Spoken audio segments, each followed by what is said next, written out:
Slave spirituals first began to appear around the 1860s. A way of expressing their pain, sadness, and longing for freedom, spirituals were a mix of both African and European folk music.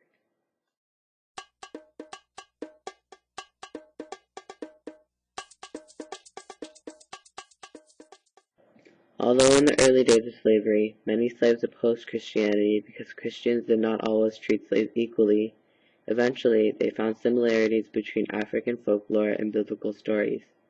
Over the years, this influenced many slaves to become Christian, and their spirituals adapted with them. They became more Christian and involved more biblical characters.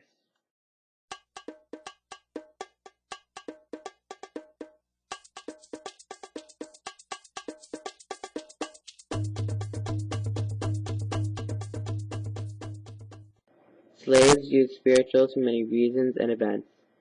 They were used in celebrations, gatherings, deaths, and in the field to help pass the time. Spirituals were also used in church.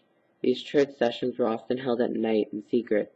These slaveholders did not always approve of the slaves' loud, emotional form of worship.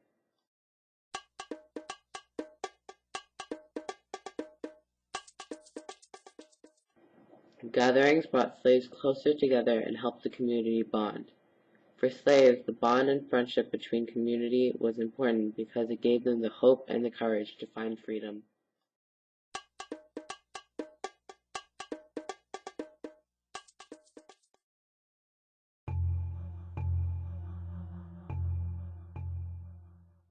Spirituals came in many forms.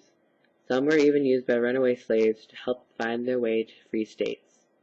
These special navigating spirituals were cover-ups for secret messages that told slaves where to run to and how to hide. The messages were made into songs so that slave owners couldn't figure them out, and for a long time they were never written down so that they couldn't be decoded. Slaves had to pass them down orally from generation to generation.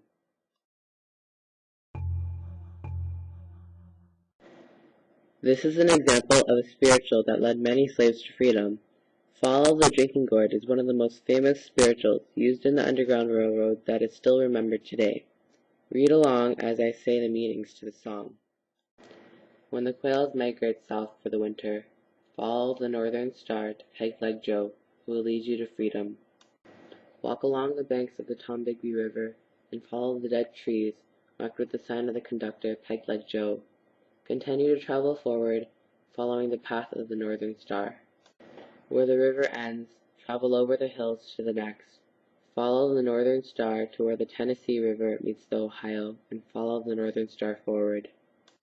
Meet up with the guide of the Underground Railroad, Peg-Leg Joe, and he will take you the rest of your journey.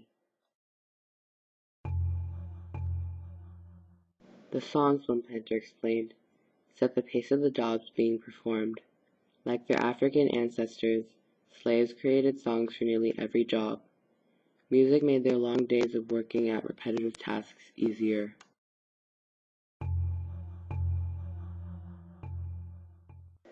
Gospel music is based on both Christian hymns and African American spirituals. Like spirituals, they are used in church to express the emotions of the people and to preach to the church community. Today, gospel music has become a famous genre and has taken on many forms, incorporating styles like jazz, soul, and R&B.